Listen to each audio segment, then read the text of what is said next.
So, welcome everyone to Biblical Foundation Genesis, the Book of Beginnings. We are in class 66. Praise the Lord.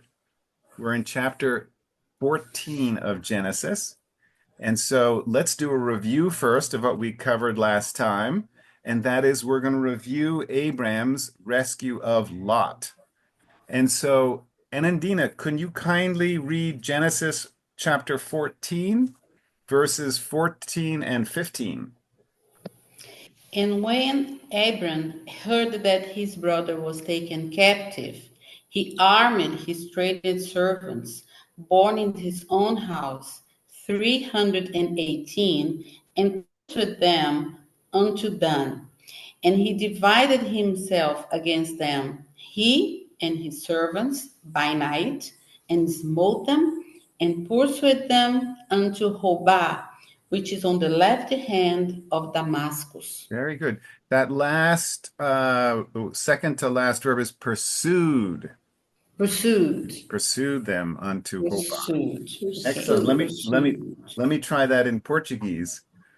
Ouvindo, pois, Abram que o seu irmão estava preso, armou os seus criados, nascidos em sua casa, 318, e os perseguiu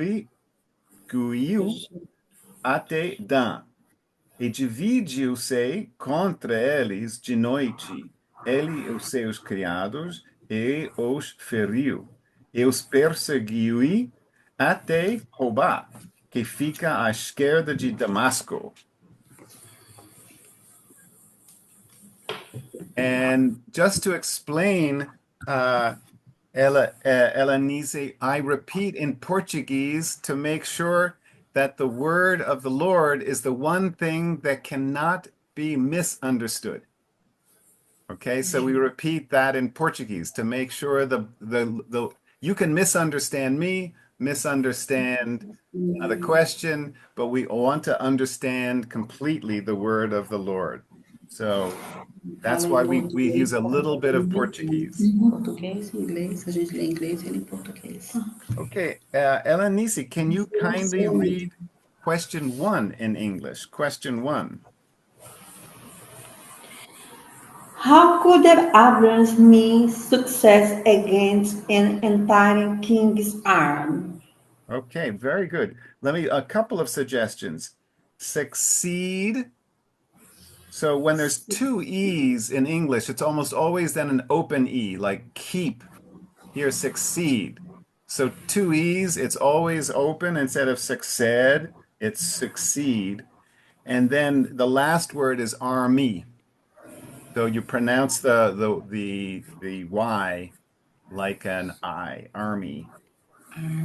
Army. Okay. Very good. All right, so what do you think?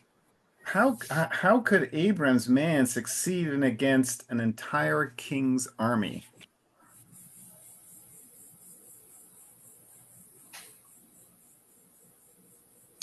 It was a miracle. God's deliverance. Excellent. I agree entirely. So God was on their side. That always helps. Okay, and what else? What does this what these two verses tell us?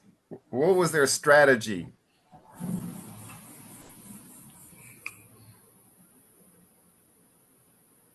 Well, yes, go ahead, Pedro.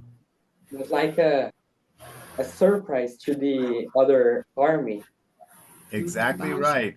And what time of day was the surprise? It was in night. Exactly. So it was a surprise night attack. Okay, so they didn't even have to attack the entire army in daylight. They just went to one part at night. Okay, very good. Yes. So Pedro, can you kindly read Genesis 14:16 in English?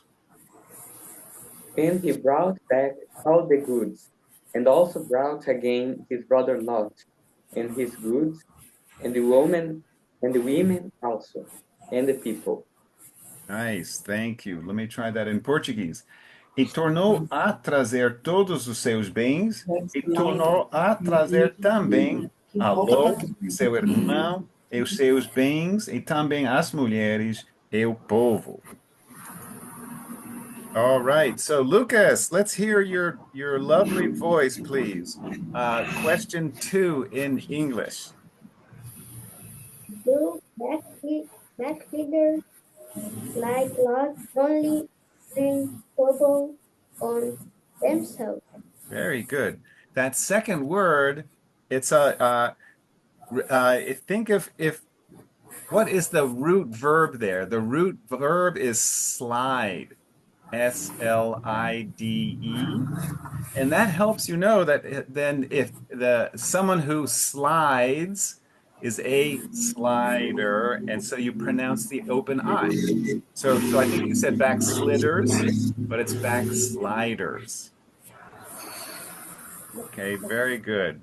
So so remember we discussed what a backslider in English means, right? Do you remember, Pedro? What does backslider in English mean? It's a person that had commercial miss mirror. Say it again. A person who what? Who does an error. He does a little. Okay. Uh, and Indina, do you have a suggestion? A backslider is what kind of Christian? Well, somebody who is spiritually going, how can I say, going down. He's not so interested in things of the Lord, made involved in with worldly Yes. things. Yes. So So, forgets the Lord, and then yeah. goes far from the Lord. Okay. One way to think of it is going backwards. Okay. Yeah. So if you're going up a hill and then all of a sudden you're like, Uh-huh. "Ooh." Okay. Yes. But what it means in English is not that the person loses their salvation. I personally don't believe that salvation can be won and then lost. As the Bible says, it's an eternal gift. But then a Christian can backslide, move further away from the Lord for a time. So very good. So Anandina, can you kindly read question? Oh, well, did anyone answer? So do backsliders like Lot only bring trouble on themselves? What do you think? No, they bring trouble to those who are around them, next to them, close to them, You bet. So a lot of work to other Abram. people. Okay. And what's the implication here is that Lot, remember, he chose to go to Sodom because the Yes. land was the most fertile. But this is maybe symbolic that he was in allowing the division to occur with he and his uncle and his separation. It was like backsliding. He went then to a very worldly, earthly place that impacted him and brought lots of trouble for him and for his relatives. So very good. So, Anandina, can you kindly read question 3 in English? Is this the only time that Abram will rescue Lot? Do you No, remember? Okay. Do you remember what when the other time is? it was when Abram interceded by Lot Okay. Interceded with whom? with God. Exactly right. And how did he how did he intercede with the Lord and how did he help rescue Lot? He was questioning the Lord True. if he will destroy Sodom in some circumstances. Agreed. And we'll see this in chapter 18 and 19. But an important thing is he also was praying. And remember, we've had one criticism of Abram. He was excellent in building altars, but for instance, he wasn't good at praying before when he was in Egypt, saying, Sarah is my sister, not my wife. So a number of times Abram did not pray and he did the wrong thing. right? Because he didn't pray for God's help. So anyway, he's going to pray for God's intercession in chapter 18. So Abram is becoming a stronger man of faith. Uh, so excellent. So Elenisi, can you please read Genesis chapter 14, verse 18 in English? And Melchizedek, king of Salem, brought forth bread and wine, and he was the priest of the Most High God. Okay, very good. Let me give you two suggestions. The word Salem, and this is in general in English. If the pronunciation in Portuguese is Salem, uh, in English the emphasis always moves up more to the front. So it's Salem. Okay. When the word is the same and then you're used to the pronunciation in Portuguese, it's hard. But so try to remember the emphasis often is up front. And you said priesti, and that's a very Brazilian thing to not end the word with a hard consonant, but it's priest. Okay. Priest. Okay. Whereas it's almost carioca to go priesti. Right. Okay. Yes. I'll tell a joke. I remember when I lived and worked in Rio, and there was a nice restaurant called in French Club Gourmet. Okay. So club ends in B, and then gourmet ends in T. And how it was pronounced by the Cariocas was Cluby Gourmetchi.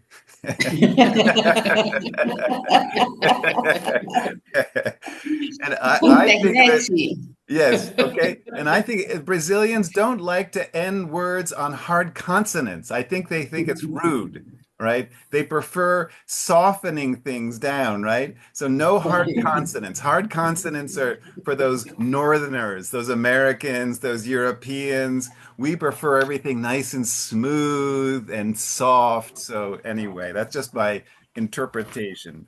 But very good. Excellent. Let me try that in Portuguese. E Melquisedeque, rei da Salém, trouxe pão e vinho, e era este sacerdote do Deus Altíssimo. Okay. And so let's go to now a big question, question 4, and that's for Pedro. Pedro, can you read question 4, please? Okay. Who is Melchizedek? Huh. Remember, he's a mysterious figure in the Bible. It's not exactly clear. And so I'm going to answer that. It's a good question. So let's analyze a little bit together to think, who could Melchizedek be? All right, so here we have, and are we now, is this, where are we? That was, okay, so Lucas, our famous Bible verse reader. Lucas, can you read the mystery book, chapter 110, verses 2 and 4 in English, please? The Lord shall send the rod of thy strength out of Zion. Rule thou in the midst of thine enemies. The Lord hath sworn and will not repent. Thou art oppressed forever after the order of Melchizedek. Right, very good. That thou art a priest. Priest. I think you said pressed. It would be pressed if there was no I, right? If it was Prest, then it would be pressed. But it's priest. Very well read. Thank you. And by the way, and Lucas always knows the mystery book. What book is this from? In the entire Psalm 66? Yes, you knew right away. And as we said last time, the giveaway is that there's 110 chapters, And I think, is there any other book with 110 chapters? I don't know. No. No, not a history book, not a Second Samuel, or no, I don't think so. Okay, so that's obviously Psalms. All right, excellent. So let me try that in Portuguese. O Senhor enviará o cetro da tua fortaleza desde Sião, dizendo: Domina no meio dos teus inimigos. 4. Jurou o Senhor, e não se arrependerá. Tu és um sacerdote eterno, seguindo a ordem de Melquisedeque. All right. Wow. So those are powerful verses, and to say that thou art a priest forever after the order of Melchizedek is a strong statement. So let's go ahead and Indina, can you kindly read question 5 in English? Who is a priest forever after the order of Melchizedek? Okay, so here now we're starting to answer who possibly is Melchizedek, but then who could the priest that, remember, this is back in the time Jesus. of David, and so a priest forever after the order. What kind of priest can be forever? Jesus. Yes. And what was Jesus called in the Old Testament? In the Old Testament. So before his first coming, what was he called? He wasn't called Jesus until he was born. It was the Messiah. Exactly right, the Messiah. Messiah.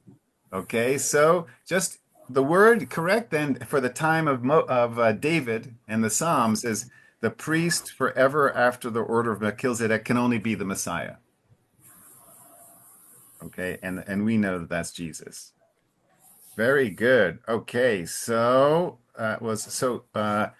please, Elenisi, can you read then now Genesis chapter 14, verses 19 to 20, please? And he blessed him and said, Blessed be Abram of the Most High God, possessor of heaven and earth, and blessed be the Most High God, which hath delivered thine enemies into thy hand. And he gave him tithes of all. Excellent. Very good. And there's some tough words there, so that's excellent. So let me go back to Portuguese quickly. 14, 19. Abençoou e disse: Benedito seja Abrão pelo Deus Altíssimo, o possuidor dos céus e da terra. E bendito seja o Deus Altíssimo, que entregou os teus inimigos nas tuas mãos. E Abrão deu-lhe o dízimo de tudo. All righty. So, Pedro, can you kindly read question 6 in English? Who gave tithes to whom? All right. It's not exactly clear in these two verses, right? Sometimes who the article he refers to is not super clear, but do we have an idea who gave tithes to whom?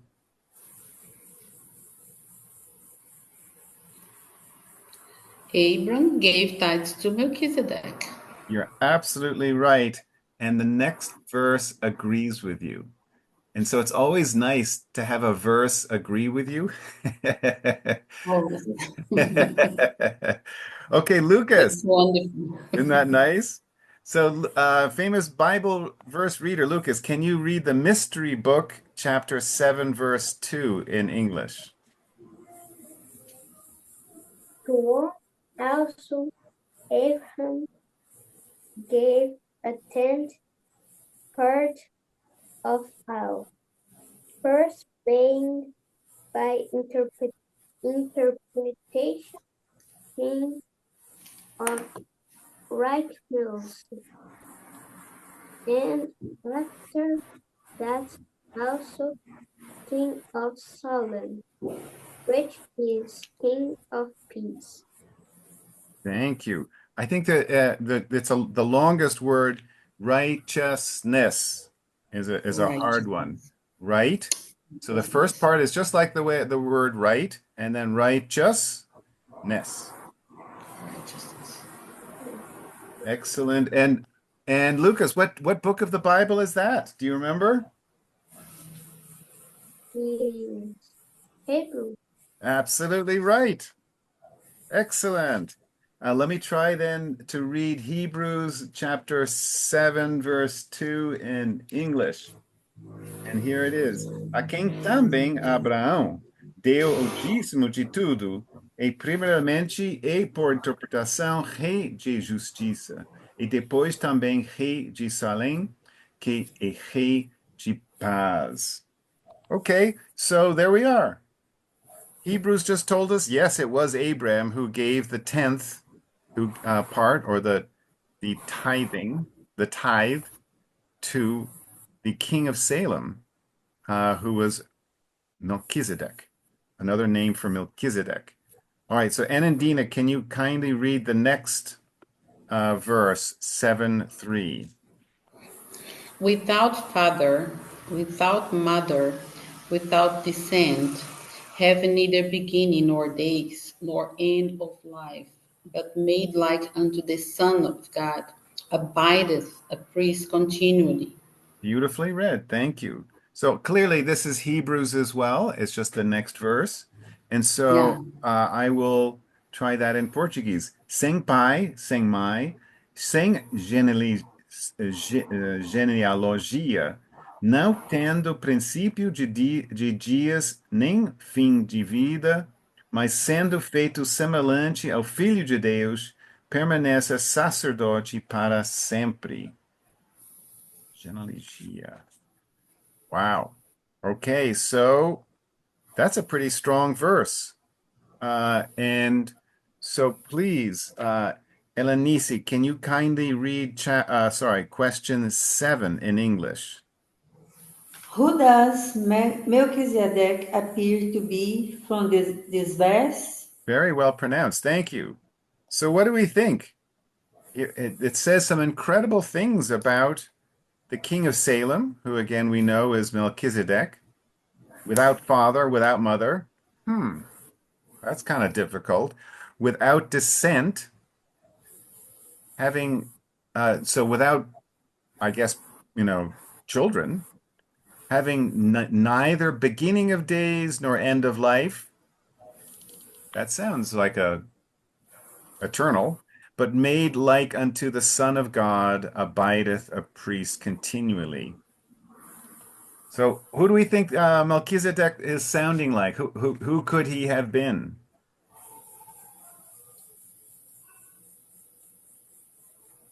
The Messiah. We already got that. But now let's be specific, because now we're talking from Hebrews and we have more information. What is it called when the Messiah appears in person before his actual incarnation? Reincarnated. No, that is another word. Yeah, no, you don't want to do Eastern mysticism on us, right? Reincarnate. Reincarnated. Reincarnated. Okay, but that's very Not close to re. Hinduism. Right? Before You have to being watch out. reincarnated. If you say the wrong thing and you're a Hindu, you might come back as a bug. So, It's theophany. yes, what was that word? Theophany. Yes, absolutely right. Okay, theophany. All right, Okay. Theophany, theophany. Okay, so theophany of the Son is prior to incarnation, the appearance of Jesus Christ. And how he does that, we're not quite sure, but he comes in bodily form a number of times in the Old Testament where we know, wow, that was Jesus who just visited. All right, so Pedro, can you kindly read the next verse, Hebrews 7:4 in English? Okay. Now consider how great this man was, unto whom even the patriarch Abraham gave the tenth of the spoils. Okay, so if you had any doubt before, considerai, pois, quão grande era este, a quem até o patriarca Abrão deu os dízimos dos despojos. Okay, so I think we've answered the question pretty well who Melchizedek is. But remember, it took going to two other books of the Bible. Okay, because Melchizedek is not referred to very frequently in the Bible, but we went to the other times he's mentioned, and putting it all together, I think we can fairly conclude that we know that Melchizedek is a theophany of the Son. So it's Jesus Christ himself. Why he appeared as Melchizedek, it's not exactly clear, but that's how he chose to. So let's go ahead and study now some new material of Abram's honoring Melchizedek. And so Lucas, our famous Bible verse reader, Lucas, can you read Genesis 14:21, please, in English? And the king of Sodom said unto Abram, give me the persons, and take the goods to itself. Okay, to thyself. Very good. All right, let me try that in Portuguese. E o rei de Sodoma disse a Abrão: dá-me a mim as pessoas e os bens, toma para ti. Huh. All right, so Anandina, can you kindly read question A? After Abram just gave tithes to Melchizedek, the king of Sodom is doing what to him? Hmm. Okay, so remember, this is not the king of Salem. Mm-hmm. Okay, this is the king of Sodom, of Sodom. Oh, did Sodom? Did I read right? You did, you Sodom? did. Yeah, it Did was I my say? Okay. mispronunciation. The king of Okay. Sodom. All right. Mhm. And do you think the king of Sodom is a good person? For sure not. No. Surely not. Okay. He's All right. offering the goods. He's Yeah, well, offering goods to Abram. okay. So, but he's saying, hey, okay. And remember, Lot lived in Sodom, and Abraham had just saved the king of Sodom and all of his people. Okay, so the king of Sodom is thanking Abraham, but he's also saying some things. He said, okay, give me the people, but you stay with the goods. Now, what is he doing there? Well, maybe he wants to have some kind of power over Abram. Yeah, yeah. And and uh, and remember, Abraham just gave a tithe to Melchizedek. So Yes, in other words, he tithed and he did what was spiritually necessary and good. And now the king of Sodom, you can say, is tempting him. oh, mm-hmm. Okay. He's tempting him with material goods. So it's like, hey, Abraham just, saved them. And normally in those times you win a battle, you get some of the things for yourself. Okay. Yes, So Abraham could have like, wow, I'm going to come even richer. I'm going to get a lot of good. good opportunity. Yeah, exactly. Okay. But here it, and so this is we're interpreting, but I think we can interpret this partly from then Abraham's response. Okay, okay. So let's go ahead. Uh, Elenisi, can you kindly read Genesis 14, verses 22 to 23, Here, please? here. And Abram said to the king of Sodom, I have lifted up mine hand unto the Lord, the Most High God, the possessor of heaven and earth, that I will not take from a tree even to a Latter. latter, Very good. and that I will not take anything that is time. Let's to show this saying, I have made Abram rich. Rich. Okay, very good. All right, so I think what Anandina was just saying, this verse agrees. Okay, Abram is politely declining, but he's saying, I don't want the king of Sodom to say that he made me, Abram, rich.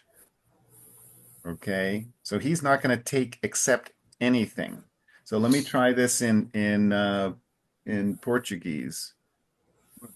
Abram, porém, disse ao rei de Sodoma: Levantei minha mão, ó Senhor, ó Deus Altíssimo, o possuidor dos céus e da terra, jurando que desde fio até a coreia de sapato não tomarei a coisa alguma de tudo o que é teu, para que não digas, e eu enriqueci a Abrão.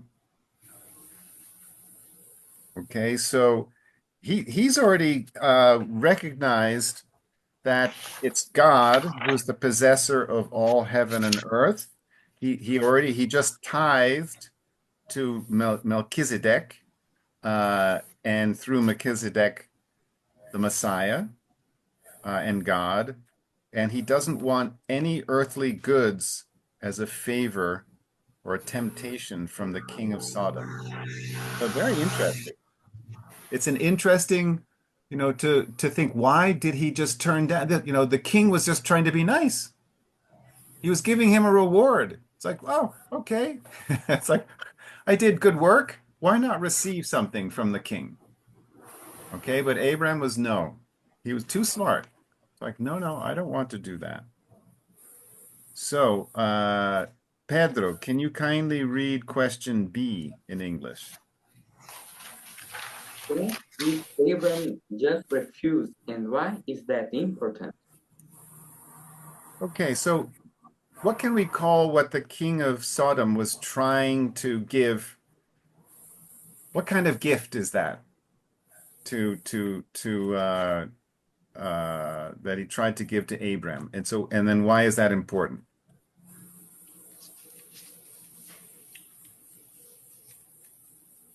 It's like a recompense.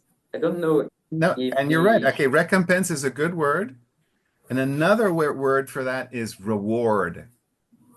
Reward. Okay. And reward is a good biblical word. We're going to see other kinds of rewards very soon.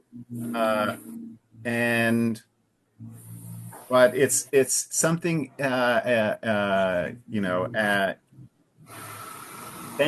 thanking you for something you did. One could also say it's a little bit like a bribe, right? When you give something to someone, then you have a little, as Enadina said, you have a little bit of control over them. Okay, so it's as though the king of Sodom was bribing Abram to be one of his guys. He just gave him a large reward, and if had Abram accepted that reward, then he's one of the king of Sodom's men. And he's like, I want no part of that. Okay, I'm part of the kingdom of the Lord, not the kingdom of Sodom. And so why is this important? It's important because in the eyes of the Lord. Okay, do you remember from last class, what's a good definition of righteous or righteousness? He's doing what the Lord approves. Okay, I agree I entirely. don't know if this was the definition of last class. I don't remember, but Well, I You're think that he didn't want to be recognized as a friend of those people because of yeah, what they used to do yep, wrong yep. things. And not just a I, friend, but like part of the team, right? To receive a reward. oh Pedro, yes, do you remember? Because there's a nice simple definition of righteousness that we use, that we use part of the word righteousness.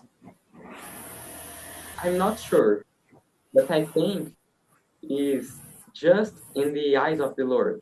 And that's too is absolutely correct. The easy way to remember it's right in the eyes of the Lord, which is the same thing as saying just in the eyes of the Lord, but it's righteousness. And a nice way to remember that is right in the eyes of the Lord. Okay. Okay. Excellent. Very good. So what Bible scholars, you both get the exact meaning of the word righteousness, but I'm just giving you what's called a mnemonic, I think it's pronounced. It's a word that helps you remember the good definition. So righteousness, right in the eyes of the yes, Lord.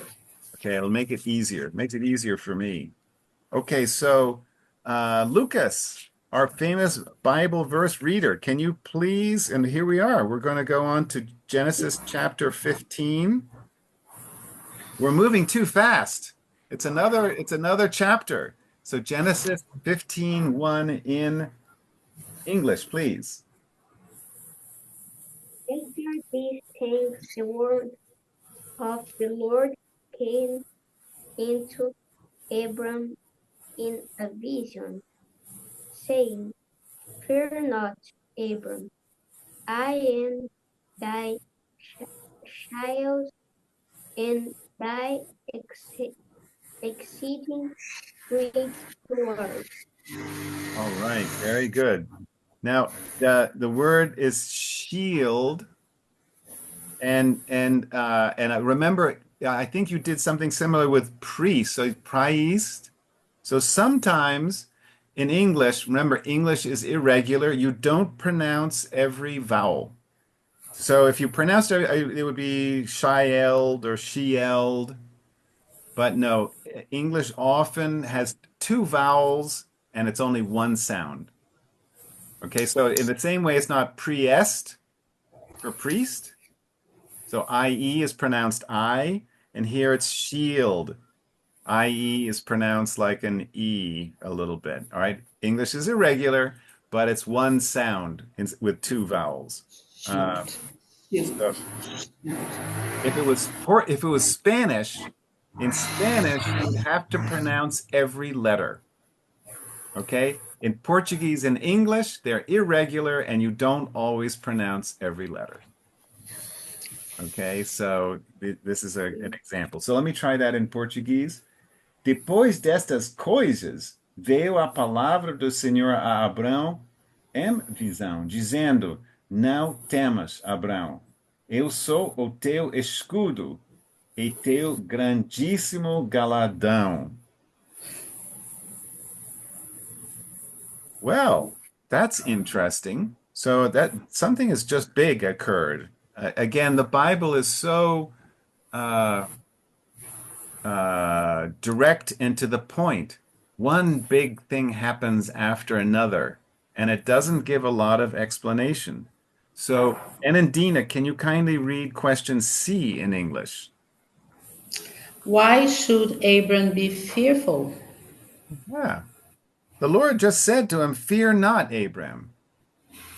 So it doesn't say, but well, Abram just, Maybe, yeah, maybe the king of Sodom would not like his response, the fact that they rejected the offering.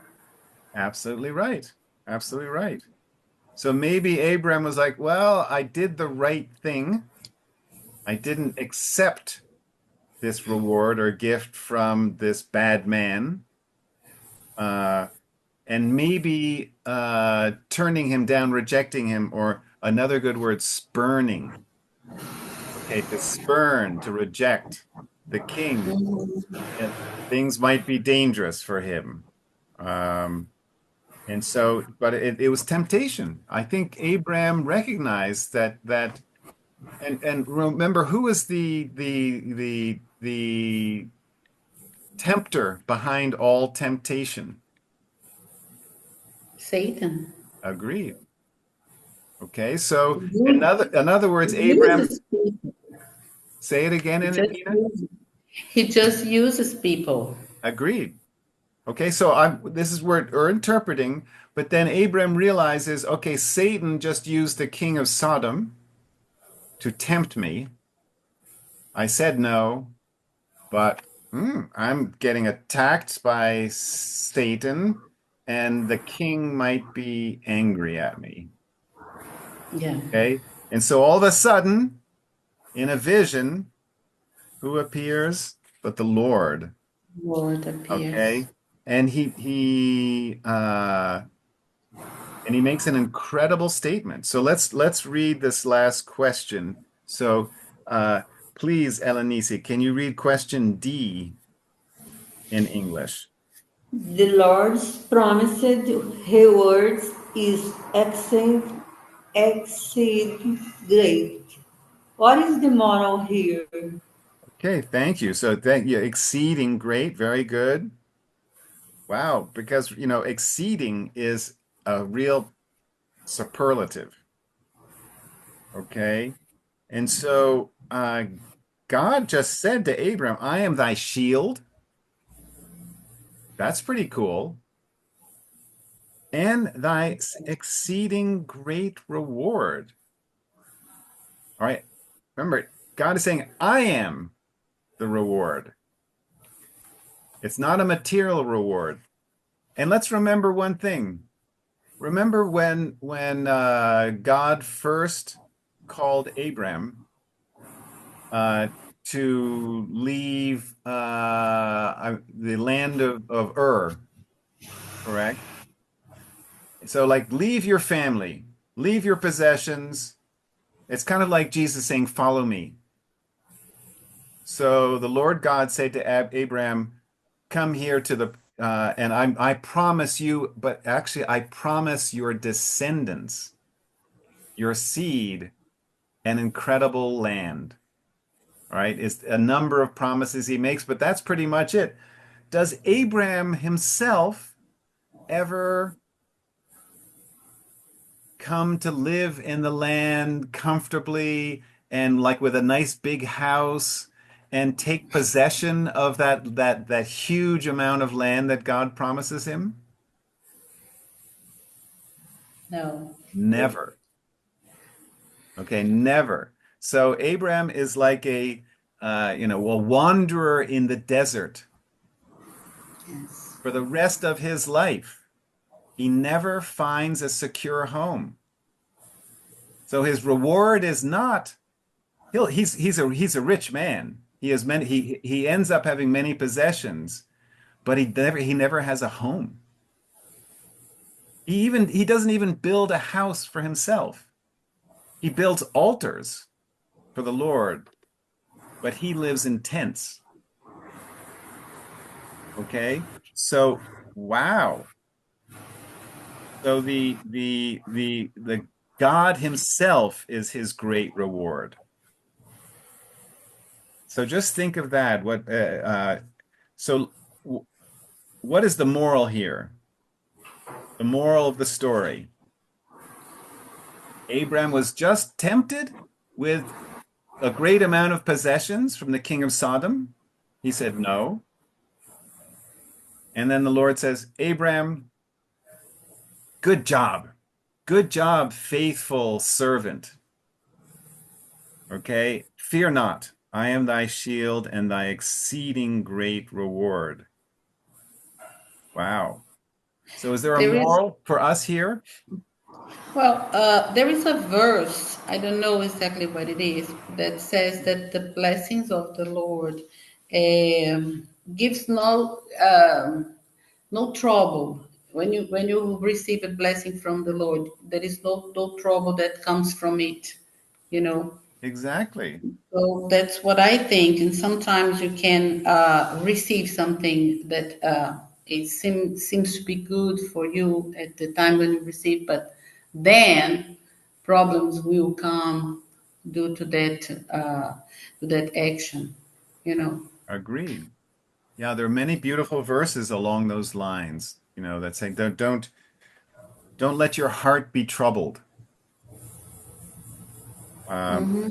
Pedro, do you have a thought on what's the moral here? The moral of this story? I think it's like when someone decides to follow Jesus, to follow the the news, the great news of the Bible. And so in the future, maybe after the death, the people will have a recompense, the reward of God. Okay, very good. So maybe the reward is not on earth, okay, but it's in heaven. I like that. I like that. Uh, I agree entirely. So we can think of it this way: the Lord's reward is far greater. So remember, the king of Sodom offered a reward, 1/10 of the material goods that were won in battle. And the Lord just said, "Hey, good job, faithful servant, for turning down the earthly reward, because I will give you, I am thy exceeding great reward." All right. And so just think of that tonight and the next week. What if none of us had a home like Abram?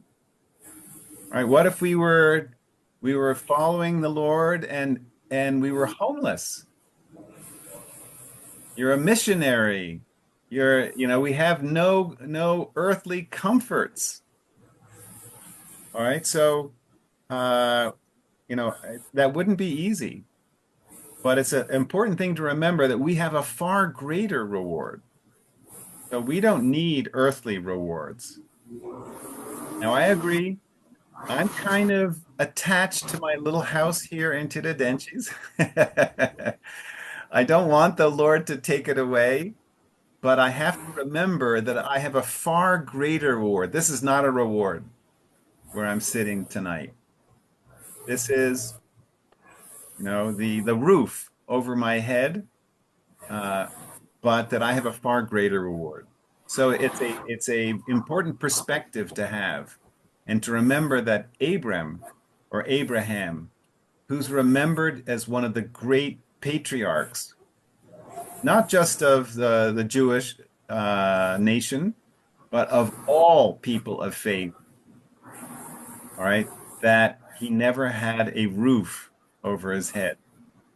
All right, so God was faithful. God said, "I am thy exceeding great reward." And Abram believed him. So very good. Well, we're coming up to the hour. Any questions or comments in English before we stop the recording? Have no more. All right. Well, thank you all for